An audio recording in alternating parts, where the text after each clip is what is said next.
على أشرف الأنبياء والمرسلين وعلى آله وصحبه أجمعين. سبحانك لا علم لنا إلا ما علمتنا إنك أنت العليم الحكيم. رب اشرح لي صدري ويسر لي أمري واحلل عقدة من لساني يفقهوا قولي. أما بعد، الحمد لله على نعمة الإسلام، الحمد لله على نعمة الإيمان وكفى بها من نعمة. Alhamdulillah, segala puji bagi Allah Subhanahu wa Ta'ala yang memberi kita sehat, yang memberi kita sempat, yang memberi kita hadiah-hadiah terindah berupa perkara-perkara baik yang hadir di dalam kehidupan kita. Kita pakai waktu kita pakai umur kita pakai kesempatan kita untuk selalu dan selalu mencari perkara-perkara yang datangnya dari Allah Subhanahu wa Ta'ala lewat lisan mulia Nabi kita Nabi Muhammad sallallahu alaihi wasallam.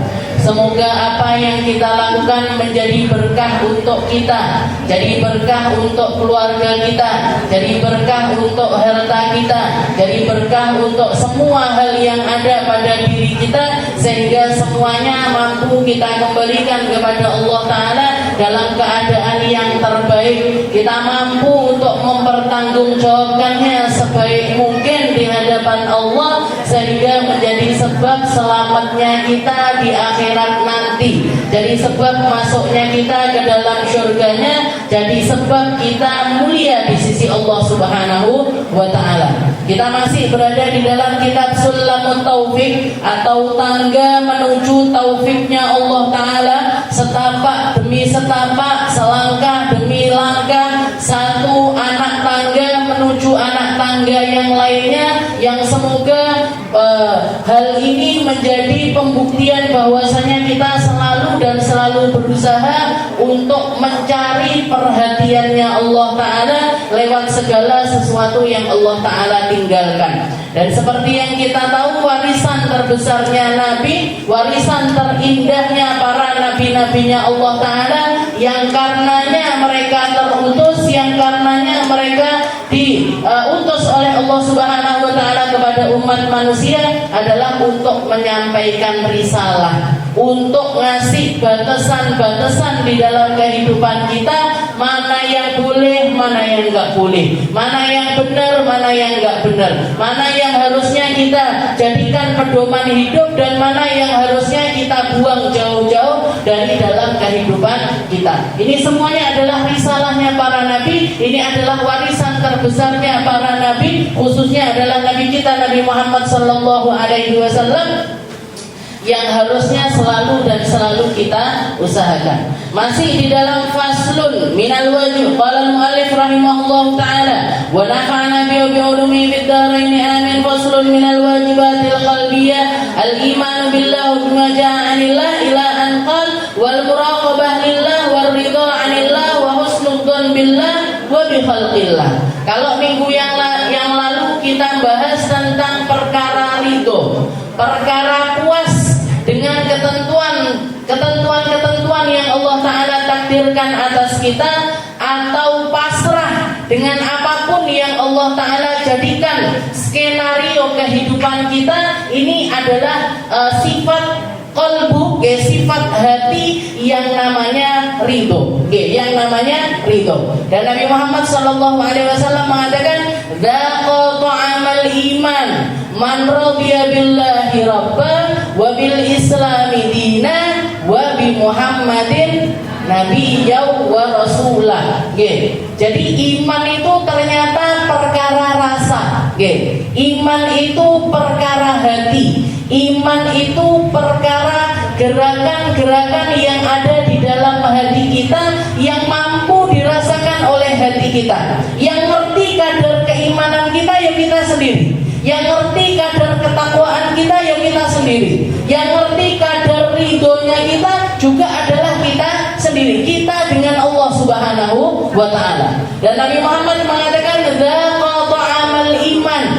Yang mampu merasakan rasanya iman adalah mereka-mereka yang ridho billahi rabba, Allah Ta'ala sebagai Tuhannya.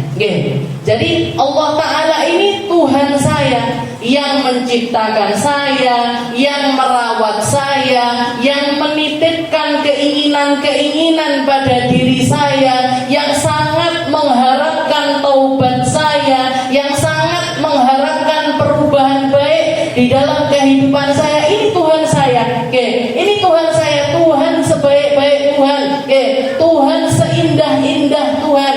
Karena yang bahkan dikatakan ketika Rasulullah SAW melihat, ketika Rasulullah melihat ada seorang perempuan di medan peperangan bawa anak kecil, tahu-tahu anaknya ini ucul, lepas dari pantauan ibunya sampai masuk ke medan peperangan. Ibunya pusing galau nyari si anak ini, tadi nggak ketemu sampai berlalu sehari semalam. Akhirnya ada momen di mana si ibu ini ketemu lagi sama anaknya, dipeluk, diciumin, istilahnya seperti itu, seperti ibu pada umumnya ketika sama anaknya. Kok di medan perang anaknya ucul, Bu? Kelendran 10 menit di jalan aja loh, jenengan sudah galau sekali. Jadi anaknya bisa hafal juz amma, senangnya luar biasa. Anaknya hafal surat ini ibu. Keadaan hatinya seorang ibu. Jadi apalagi ketika si ibu ini tadi harus berpisah sama anaknya sehari semalam, dan itu terjadi di medan peperangan. Maka Rasulullah mengatakan ketika melihat momen tersebut, katanya Nabi Muhammad mengatakan, wahai para sahabatku, apa mungkin ibu itu bakalan melemparkan anaknya ke dalam api? Apa mungkin si ibu yang penuh kasih ini melemparkan anaknya ke dalam api? Katanya para sahabat, gak mungkin ya Rasul, gak mungkin seperti itu ya Rasul. Maka Rasulullah mengatakan, innallaha arham, sesungguhnya Allah Ta'ala lebih rahmat dengan hambanya ketimbang si ibu ini punya rahmat dengan anaknya. Allah Ta'ala sangat tidak ingin kita masuk neraka. Allah Ta'ala sangat ingin kita selamat. Makanya pintu taubatnya dibuka seluas-luasnya, pintu kebaikannya dibuka seluas-luasnya. Sampai Allah Ta'ala mengatakan, man taqarraba ilayya shibran, barang siapa yang dekat sama Allah Ta'ala selangkah, Allah Ta'ala dekat ke dia 10 langkah. Kalau orang tersebut datang kepada Allah Ta'ala berjalan, Allah Ta'ala datang ke dia lari. Allah Ta'ala datang ke dia dalam keadaan berlari. Ini rahmatnya Allah Subhanahu wa Ta'ala. Ini Tuhan kita, ini pencipta kita, yang merawat kita, yang sangat menginginkan kebaikan untuk kita. Lah kok kitanya nggak sayang sama diri sendiri? Lah kok kita terus-terusan ada di dalam kubangan maksiatnya? Lah kok kita selalu gak pengen keluar dari hal-hal yang dimurkai oleh Allah Subhanahu wa Ta'ala? Nah, katanya Nabi Muhammad, amal iman, rasakan rasa iman tersebut dengan terus mencari, dengan terus mencari hubunganmu, nyambung hubunganmu, memperindah hubunganmu, mempererat hubunganmu dengan Allah Subhanahu wa Ta'ala. Man radiya billahi rabban wa bil islami dina, dan mereka-mereka yang ridho Islam sebagai agamanya. Aku disuruh sholat, bangga sama sholat. Saya disuruh puasa, bangga dengan puasa Ramadan. Saya disuruh nutup aurat, bangga jadi perempuan yang nutup aurat. Saya punya syariat untuk berzakat, bangga dengan zakat tersebut. Bangga dengan ibadah kita bangga dengan keilmuan kita bangga dengan aturan Allah Ta'ala, kita bangga dengan aturan dari Nabi Muhammad, kita bangga. Wabil islami dina wabi Muhammadin nabiyya wa rasulah. Terlebih disempurnakan lagi, kita ini punya Nabi Muhammad. Kita ini punya Nabi Muhammad yang dikatakan oleh Allah Ta'ala sirajan munira. Nabi Muhammad itu salah satu sifatnya, salah satu panggilan Allah Ta'ala untuk Nabi Muhammad. Nabi Muhammad itu sirajan munira, lampu yang selalu terang benderang. Mereka-mereka yang di dalam hatinya punya Nabi Muhammad, di dalam pikirannya mikir Nabi Muhammad, lisannya bersolawat kepada Nabi Muhammad, hidupnya sudah kayak ada di tempat yang terang benderang. Gak mungkin nyasar, gak mungkin kehilangan arah, gak mungkin gak ngerti jalan, gak mungkin peteng, gak mungkin dia ada di dalam kegelapan. kalau di dalam hatinya ada Nabi Muhammad sallallahu alaihi wasallam. La amal iman man radiya billahi rabban wa bil islami dinan wa bi Muhammad. Orang-orang yang ridho sama ketentuannya Allah, okay. Orang-orang yang mampu dikasih sama Allah Ta'ala ridho, puas dengan ketentuan Allah, yaf'alul ajaib. Mereka bisa melakukan sesuatu yang sampai ke tingkat gak mungkin manusia bisa punya sifat yang semacam itu. Salah satu contohnya seorang perempuan solihah di zaman Nabi Muhammad SAW, ibunya Anas bin Malik. Oke, ibunya Anas bin Malik. Dikatakan si perempuan ini namanya Ummu Sulaim. Oke, Ummu Sulaim ini orang yang miskin, orang yang nggak punya, orang yang ekonominya pas-pasan. Ketika melihat Rasulullah datang ke negeri Madinah, oke, dan sebelum Nabi Muhammad hijrah, putranya ini sudah diceritani terus tentang Nabi Muhammad. Jadi dikatakan sampai Anas bin Malik itu ketika Rasulullah mau datang, katanya Anas bin Malik, hatiku sudah terpaut dengan Nabi Muhammad sebelum mataku memandangnya. Aku sudah cinta sama Nabi Muhammad bahkan sebelum pernah ketemu sama Rasulullah Sallallahu Alaihi Wasallam. Didikannya siapa? Ibunya, Bu.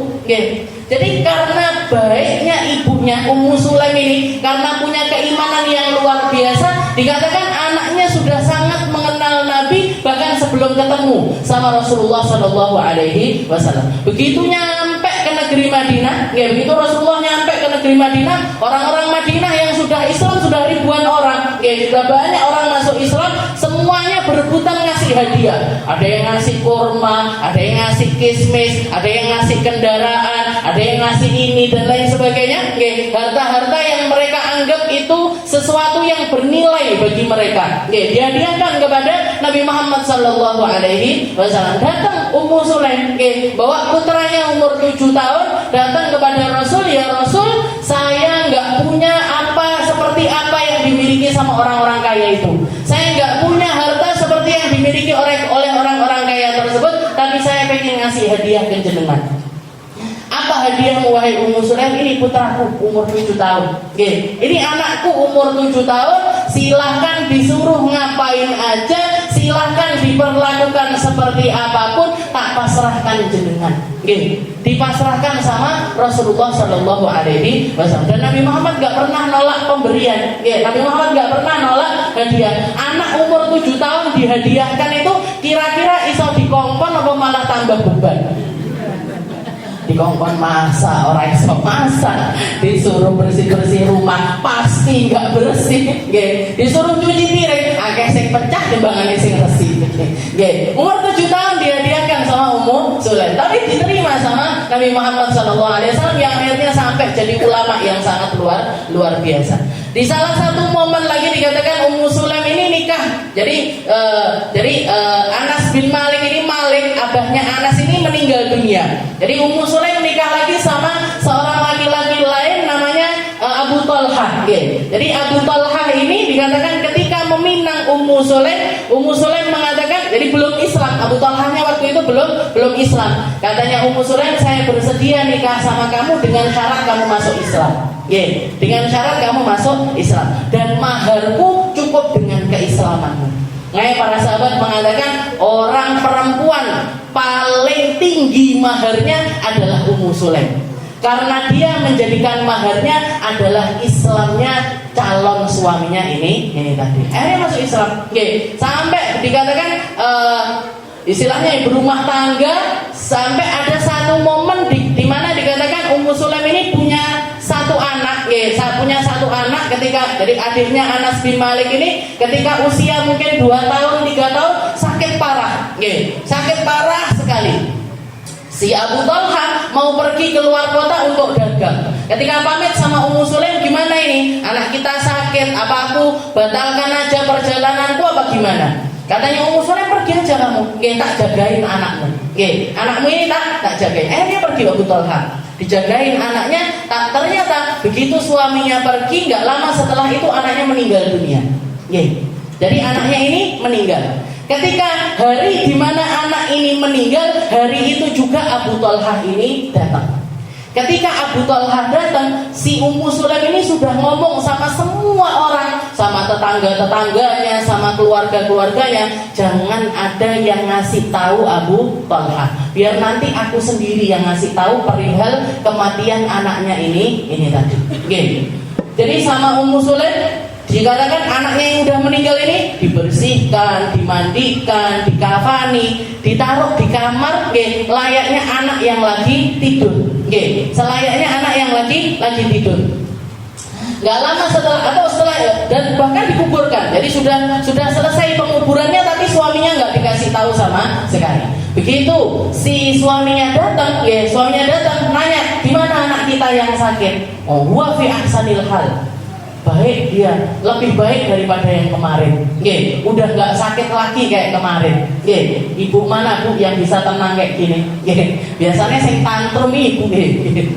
Jadi dikatakan anak kita fi ahsanil hal. Dia di dalam keadaan yang baik, dia lebih sehat dari yang kemarin, dia sudah nggak merasakan sakit apa-apa lagi. Oh ya udah, dicepak makan. Dan dikatakan Ummu Sulaim hari itu dandan dengan dandanan yang nggak biasa. Pakai baju yang bagus. Nah, orang sekarang make upan dan lain sebagainya, sampai akhirnya si Abu Talha ini berhasrat sama Ummu Sulaim. Sampai akhirnya terjadi hubungan suami istri malam itu. Pagi harinya habis sholat subuh, Ummu Sulaim bikinkan sarapan, bikinkan kopi, istilahnya kopi, sarapan dan lain sebagainya. Setelah itu diajak ngobrol, wahai Abu Talha, aku mau nanya sesuatu sama kamu. Apa itu?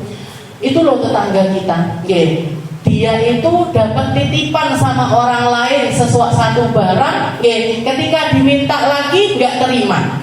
Menurutmu gimana? Lu nggak bisa, wong titipan diminta lagi kok nggak terima. Kok apa ya istilahnya, orang dikasih titipan bukan hartanya dia, diminta sama pemiliknya kok nggak terima.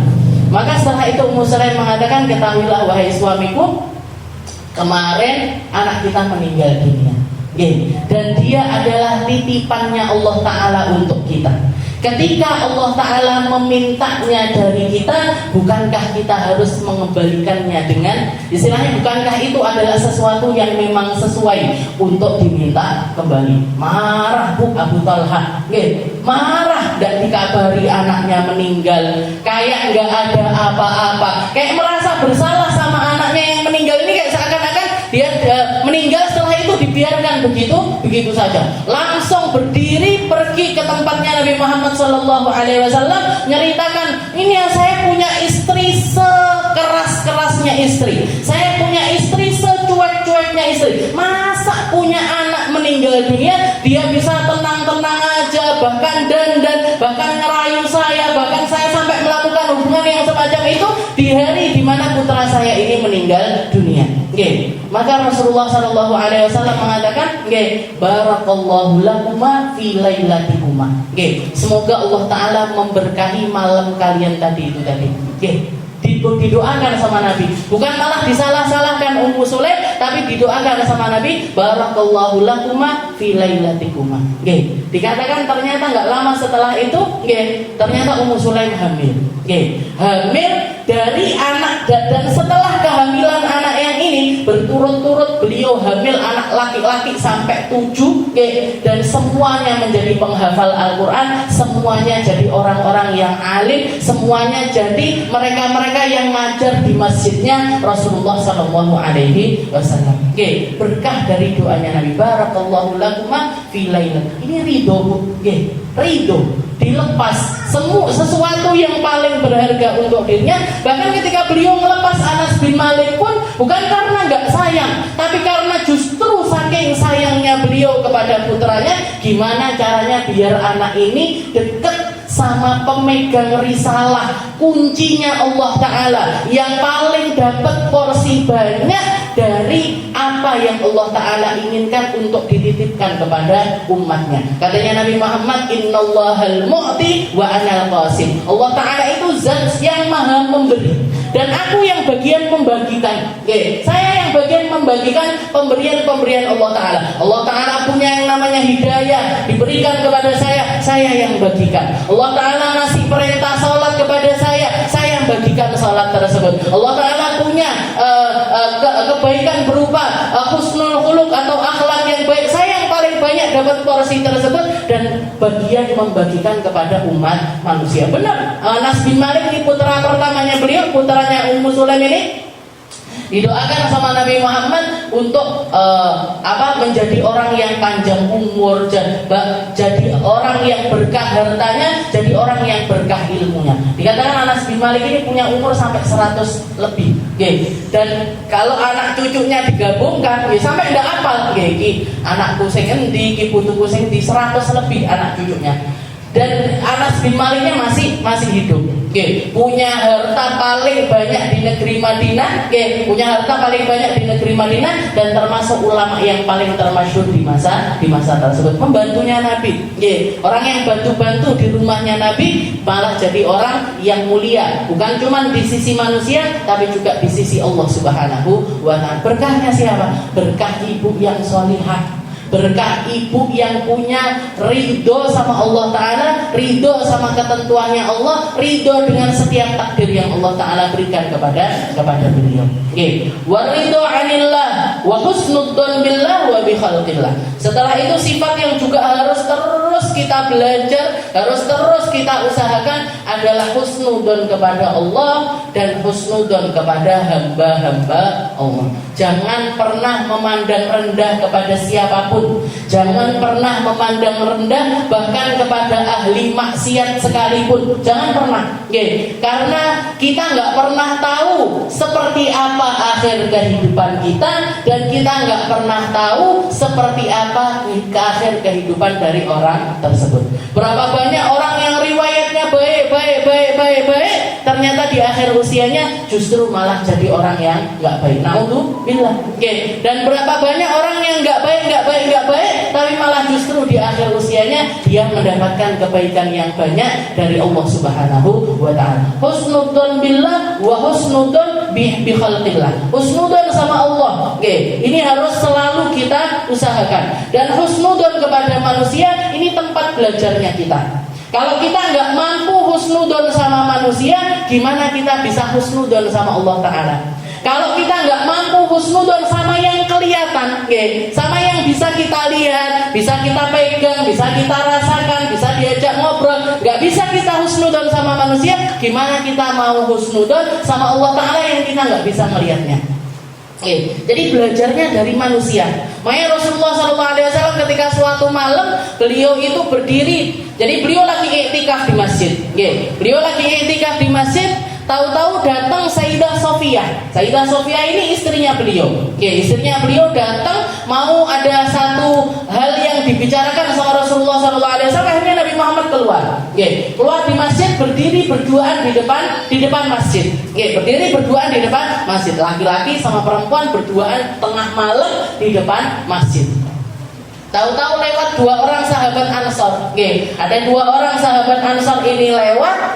Ketika melihat Rasulullah lagi berduaan sama seorang perempuan, kan nggak ngerti ini perempuan ini siapa. Apalagi beliau nutup auratnya secara sempurna, nggak ngerti ini perempuan ini siapa. Akhirnya dua orang Ansor tersebut jalan itu rodok dicepet nih. Jadi istilahnya pengennya itu mungkin niatnya itu ngasih privasi sama Rasulullah, ngasih privasi sama Rasulullah biar nggak dianggap nguping Nabi, nyari tahu apa yang lagi dibicarakan. Akhirnya jalannya rotok cepet nih sama Rasulullah, justru malah dipanggil. Setelah itu beliau mengatakan ala raslikum, bentar, innaha la Sofiyah. Katanya Nabi dijelaskan sama Rasul, tunggu, ya usah jalan cepet-cepet, innaha la Sofiyah. Perempuan ini adalah istriku, yaitu Sayyidah Sofiyah.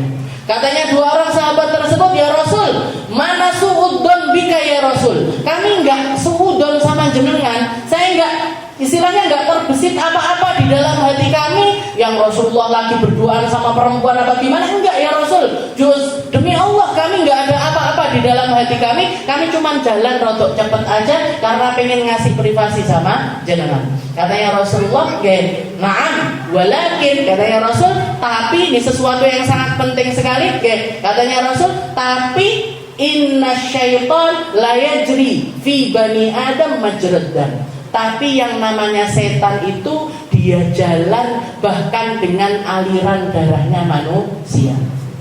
Mungkin kamu sekarang nggak seudon, tapi mungkin nanti ketika kamu lagi duduk sama orang, aku mang delok Rasulullah wong loro karo wong wedok sapa ya kira-kira nggih, koyoke iki, nggih, dituruti nggih. Don itu sesuatu yang belum fakta nggih. Don itu sesuatu yang masih jadi kira-kira. Don itu sesuatu yang belum terbukti 100%, itu namanya don nggih. Itu namanya don, prasangka. Koyoke ngene nggih, wong kuwi kok mlaku ndak nyopo aku, koyoke loro ati karo aku.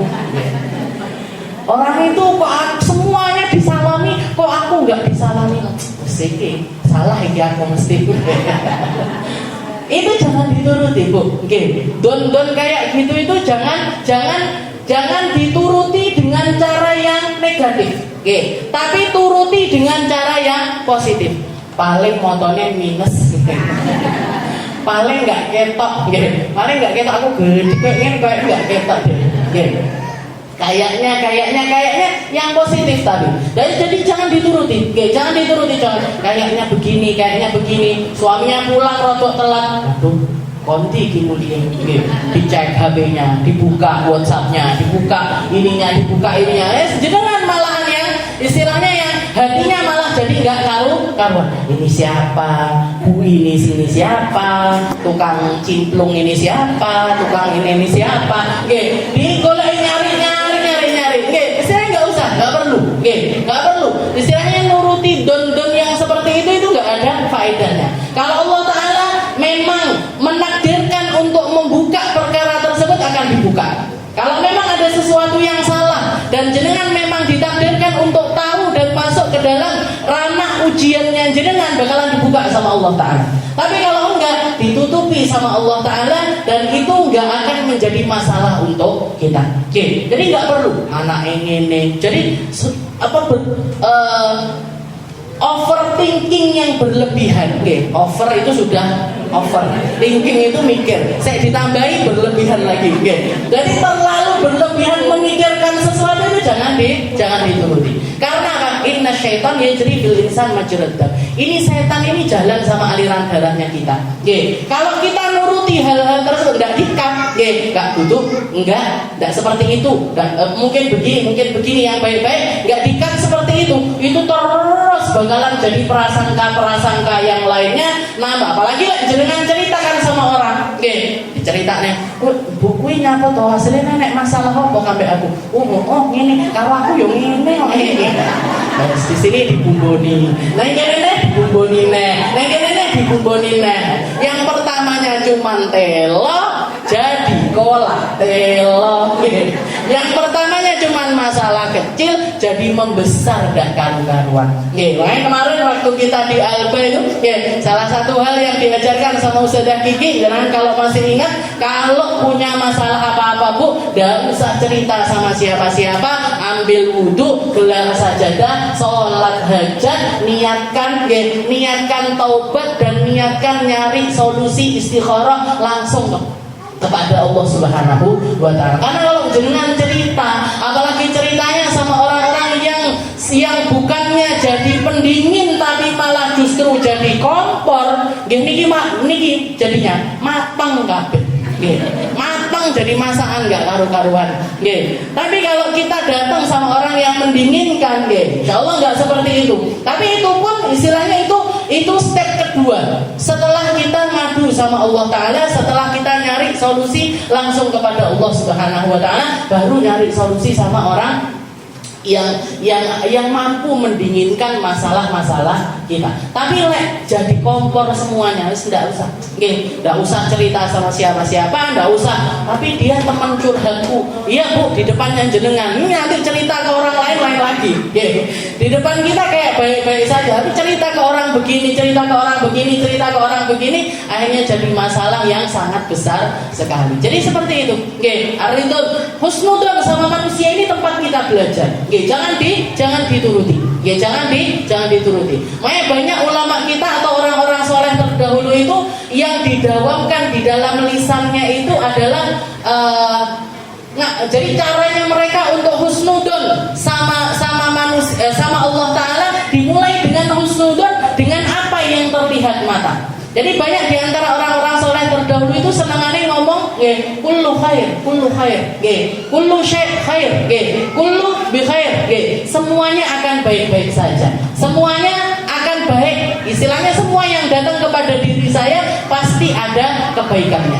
Ini yang jangan kalau mau belajar caranya husnudon sama apa yang ditakdirkan sama Allah Ta'ala kepada kita, didoakan ini, HP ini ceblok, khair, nggak popo, baik-baik saja, jilbabnya suwe, khair, kepelecok, khair.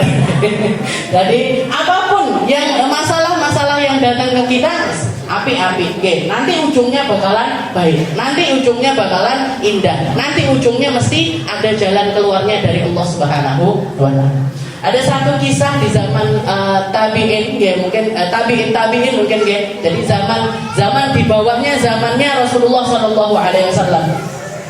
Ada seorang raja yang punya sahabat, sahabatnya ini bukan dari golongan menteri-menterinya atau pengawalnya atau orang yang memang dipekerjakan di istana tersebut, enggak, tapi orang biasa, rakyat biasa, sahabatan sama si raja ini tadi, dengan perbedaan status sosial yang sangat jauh. Yang satunya rakyat biasa, yang satunya ini seorang raja. Nah, salah satu kebiasaannya orang ini tadi, laki-laki ini tadi, sahabatnya raja ini tadi, yaitu kalau ngapain aja terjadi apapun selalu ngomongnya kullu khair, kullu khair, kullu khair, semuanya baik, semuanya baik, semuanya baik. Selalu seperti itu. Jadi enek opo kullu khair, ada masalah kullu khair, ustaz ndak popo, ustaz ndak popo, ustaz ndak popo. Semua yang Allah Ta'ala takdirkan itu baik. Sampai dikatakan suatu hari raja ini ngajak sahabatnya ini tadi untuk berburu berdua ke tengah hutan. Jadi dua-duanya bawa panah, sama busurnya dan lain sebagainya, pisah tapi kepisah. Rajanya pergi ke sana, si laki-laki ini pergi ke arah yang lainnya. Maka dikatakan lagi dalam keadaan posisi fokus sama buruan seperti itu, si laki-laki tersebut melihat di balik pohon itu kayak ada yang gerak-gerak.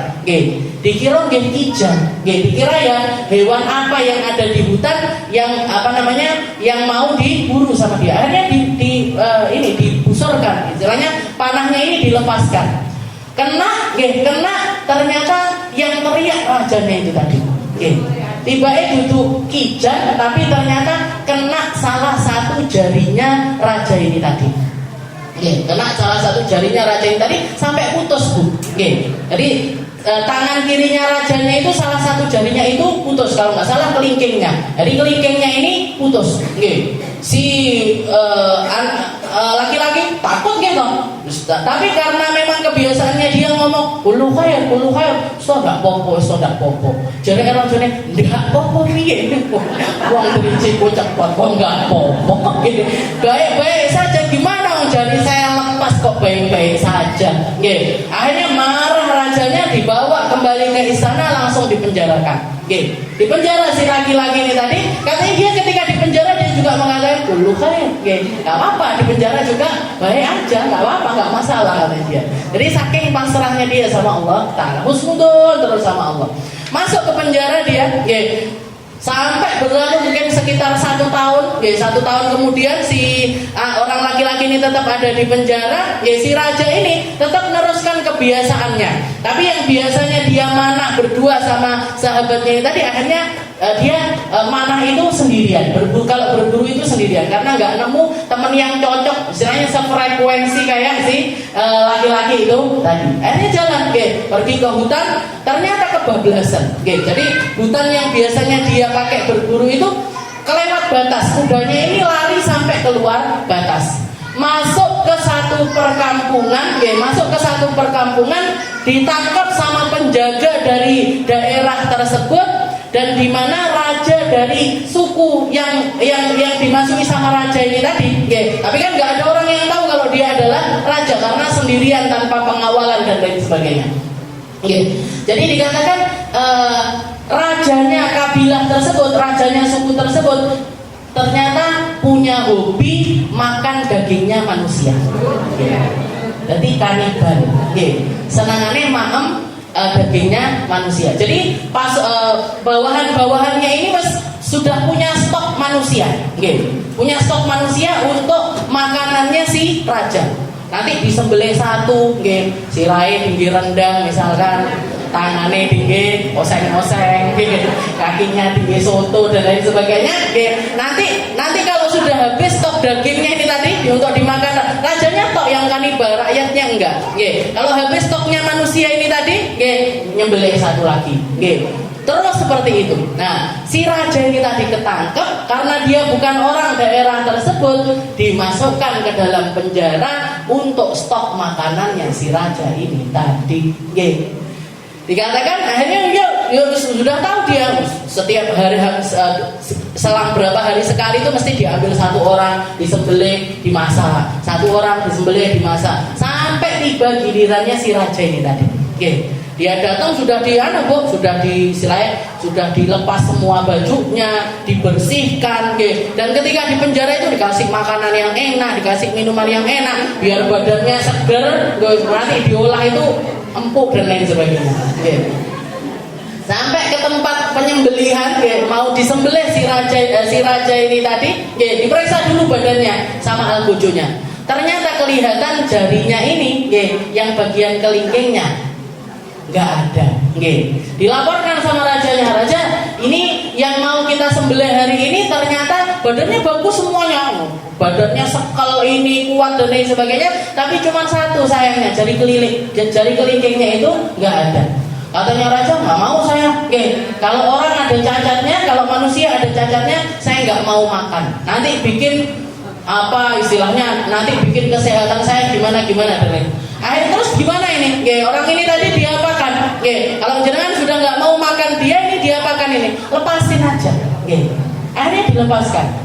Dilepaskan, seneng kan? Rajanya ini tadi seneng, langsung balik pulang ke istananya dia. Pertama kali yang diparani adalah penjaranya si sahabatnya ini tadi. Diparani, dibuka penjaranya, dipeluk sahabatnya tersebut, maafkan saya karena menjarakan kamu dan lain sebagainya. Kata si sahabat ini tetap jawabannya kullu khair. Kullu khair, semuanya mesti ada baiknya. Belum diceritani sudah ngomong kullu khair. Baik, semuanya akan baik-baik saja. Memangnya apa? Kenapa wahai raja kok jenengan kemarin begitu marah? Saya tahu sebab marahnya jenengan karena saya istilahnya bikin Anda ini cedera, bikin Anda ini cacat sehingga saya itu suatu kesalahan lah. Walaupun saya nggak sengaja, saya dimasukkan penjara nggak apa-apa. Di penjara yo makan biasa, dikasih minuman, bisa tidur juga. Saya ini ibadah sama Allah Taala tetap jalan. Apa yang jadi kebutuhan saya sebagai manusia juga tetap terpenuhi. Apa yang kurang dari saya? Maka rajanya itu tadi cerita, saya tadi gini, hari ini sudah, kalau saya nggak dilepaskan, sudah direndang kayaknya sudah jadi makanannya si raja itu, raja dari suku itu tadi. Tapi berkat kamu yang ketika setahun yang lalu salah tembak, salah sasaran, panahmu sampai kena jari kelingking saya, akhirnya saya dilepaskan. Berkat dari jari saya yang nggak ada. Benar apa yang kamu katakan, kullu khair. Semuanya baik. Setelah itu dijawab sama sahabatnya ini tadi, saya juga di penjara ini juga baik wahai raja. Kalau misalkan saya nggak di penjara, jenengan pasti ngajak saya berburu, aku melok kentut tangkep sama raja kanibal itu, lek jenengan nggak jadi rendang, saya yang jadi rendang. Kalau bukan Anda yang dimasak, saya yang sekarang dikuali perusahaannya raja tersebut. Maya tetap dulu saya, semuanya dalam keadaan baik. Jadi ini caranya husnudzon sama Allah Taala. Belajarnya sama manusia, belajarnya sama apa yang ada di sekitaran kita. Jadi piringnya pecah dulu khair, masakannya salah ini gosong dulu khair. Semuanya, jadi apapun yang terjadi di dalam kehidupan kita ini mesti ada maksudnya Allah Ta'ala untuk menyampaikan kebaikan untuk kita. Makanya Allah Ta'ala mengatakan ini ala dhanni abdibi. Falyadun bi masya. Katanya Allah Ta'ala, aku itu sesuai dengan persangkaan hambaku. Kalau hambaku mikirnya positif terus, yang datang ke kehidupan orang tersebut biasanya api-api. Tapi kalau sudah pikirannya nggak baik, sempit, suudon sama Allah Ta'ala, suudon sama manusia, suudon sama makhluknya Allah Ta'ala, maka semuanya juga akan menjadi sesuatu yang hadir ke dalam kehidupan orang tersebut juga sesuatu yang nggak baik. Di zaman Bani Israel dulu juga ada seorang laki-laki, saking bejatnya dia sudah bunuh 99 orang. Jadi salah satu hal yang pernah dia lakukan, dosa yang dilakukan adalah pernah bunuh 99 orang. Datang ke salah seorang ahli ibadah, nanya, saya ini punya dosa sekian banyak. Apa dosamu? Saya bunuh orang 99. Saya sudah pernah bunuh orang 99. Apakah masih ada jalan untuk saya untuk kembali sama Allah Ta'ala? Kalau saya tobat kira-kira masih diterima apa enggak sama Allah? Katanya si ahli ibadah ini, wes kamu istilahnya nggak termaafkan. Kamu ini sudah nggak ada kebaikan. Kamu mau tobat caramu gimana? Kamu harus minta maaf sama sekian orang dan lain sebagainya. Gregetan ini yang curhat ini tadi, tukang bunuh ini tadi, gregetan dipateni bisa. Pas 100, pas 100 orang dia bunuh, dibunuh si ahli ibadah ini tadi juga dibunuh sama laki-laki tersebut. Pindah curhat ke seorang alim, orang yang ngerti ilmunya Allah. Ditanya, saya ini sudah bunuh sekarang, kalau kemarin 99, sekarang pas 100. Saya sudah bunuh 100 orang, kira-kira kalau saya tobat masih terbuka apa tidak pintu rahmatnya Allah? Kata orang alim tersebut, waman yughlaq min babir rahman. Siapa yang mampu nutup pintu tobatnya Allah Subhanahu wa Ta'ala, ila an yugharrir, selama rohmu masih nyatu sama jasadmu, selama rohmu belum nyampe ke tenggorokan, Allah Ta'ala masih buka pintu rahmatnya. Berarti saya bisa tobat, bisa. Tobat kamu sekarang juga, tapi satu pesanku, kamu ada di lingkungan yang memang luar biasa keburukannya. Kalau kamu tetap tinggal di tempat ini, kamu akan sulit keluar dari kebiasaanmu yang buruk. Karena ini yang diceritakan kan pembunuhan. Padahal orang kalau melakukan tindak kriminal pembunuhan, ini rentetan sing cilik-ciliknya mesti luwih akeh. Yo ngombe, judi dan lain sebagainya. Itu sudah pasti. Tapi negerimu ini negeri yang sangat buruk sekali. Pindah kamu, hijrahlah kamu ke negeri yang banyak orang baiknya. Pergi kamu ke tempat yang di situ banyak orang baiknya. Ya sudah, akhirnya dia langsung pulang, siap-siap untuk hijrah, siap-siap untuk pindah dari negeri tersebut. Tapi ternyata di perjalanan hari itu dia meninggal dunia. Jadi mati di tengah jalan. Sudah niat taubat, mati di tengah jalan. Akhirnya ketika laki-laki ini mati, malaikatnya tukaran. Malaikat rahmat sama malaikat azab. Malaikat rahmat bilang dia pergi dalam keadaan taubat, dia pergi dalam keadaan mau kembali kepada Allah Subhanahu wa Ta'ala. Malaikat azabnya nggak terima, tapi wong 100 yang dipateni, orang 100 yang sudah dia bunuh, nggak termaafkan dosanya orang tersebut. Jadi ada tanda-tanda. Mau yang satu yang malaikat rahmat mau bawa ke surga, yang malaikat azab mau bawa ke neraka. Akhirnya ngadu sama Allah Ta'ala, ya Rabb, ini ada kejadian seperti ini kira-kira gimana? Maka sama Allah Ta'ala mengatakan kalau gitu ukur jarak di antara dia meninggal dengan negeri yang penuh maksiat sama negeri yang banyak orang baiknya. Mana yang lebih dekat?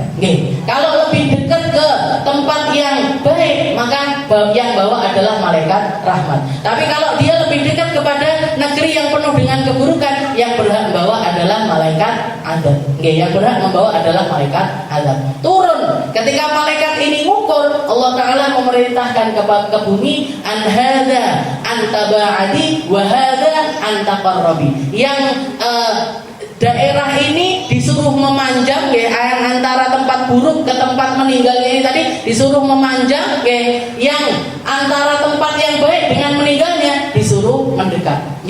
Jadi ketika diukur ternyata jaraknya itu tadi, padahal aslinya dia lebih dekat ke tempat yang lebih buruk, tapi jarak antara perbedaannya ini cuma berbeda 1 jengkal. Cuman berbeda 1 jengkal, akhirnya yang bawa dia adalah malaikat rahmat. Oke.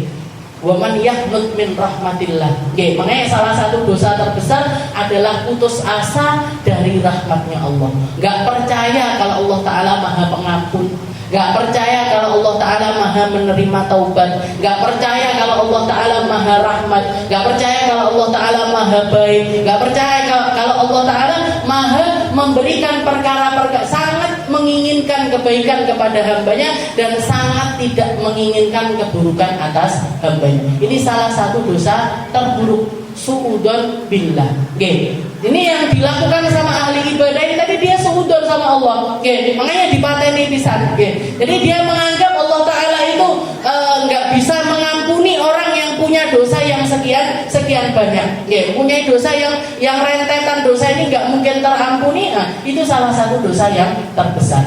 Makanya ketika ada satu orang wali doa di depan multazam, minta sama Allah Ta'ala, ya Allah ba'idni, ya Allah jauhkan dari aku, bersihkan diriku dari segala macam perbuatan dosa. Doa yang baik apa buatan ini? Baik. Wong minta dijauhkan dari dosa, minta dibersihkan dari dosa kan sesuatu yang baik. Apa jawabannya Allah? Karena dia wali, yang doa orang yang punya hubungan luar biasa sama Allah, dijawab sama Allah Ta'ala, fa aina adau ghufran. Kalau kamu minta bersih dari dosa, terus apa gunanya aku yang punya sifat Maha Pemaaf? Kalau kamu nggak punya salah, kamu nggak minta maaf. Kamu tak bikin salah karena aku pengen kamu kembali kepadaku untuk minta ampun kepadaku, dan aku akan memberikan ampunan itu kepadamu. Fa'aina adau ghufran. Bayangkan Bu, Tuhan mana yang lebih baik daripada Tuhannya kita? Jadi Allah Ta'ala, Tuhannya umat Islam kalau mau dibandingkan sama Tuhan-Tuhannya, walaupun semua Tuhan-Tuhan yang lain itu nggak benar, tapi cara muamalahnya Allah Ta'ala dengan hamba-hamba berimannya ini sudah ini adalah cara muamalah yang terindah. Kita salah dimaafkan, kita salah dimaafkan, kita salah dimaafkan, terus seperti itu. Qul li ibadiyalladzina asrafu ala anfusihim la taqnatu min rahmatillah. Katakan wahai Muhammad kepada hamba-hambaku yang selalu berlebihan. Berlebihan ini apa? Dosa, tobat, dosa neh. Tobat neh, dosa neh. Tobat neh, dosa neh. Kaya awake dhewe. Jadi terus seperti itu. Terus-terusan seperti itu, tapi katanya Allah Ta'ala la taqnatu min rahmatillah. Jangan pernah putus asa dari rahmatnya Allah. Jangan pernah merasa enggak pantas. Aku enggak pantas lingkuh nang majelis, kuwi kan panggone wong-wong apik. Saya enggak pantas ikut ngaji, itu tempatnya orang-orang yang begini. Saya enggak pantas ketemu sama ulama ini karena begini-begini. Saya enggak pantas. Jangan pernah merasa rendah diri semacam itu, karena kita semuanya mulia, kita semuanya berharga, kita semuanya bernilai di sisi Allah Subhanahu wa Ta'ala. Husnudan billah wa husnudan bi khalqillah wa ta'dili sya'airillah wa syukru ala ni'amillah wa sabr ala adai ma aujaballah. Wallahu a'lam bissawab. Insyaallah kita lanjutkan di pertemuan kita yang selanjutnya.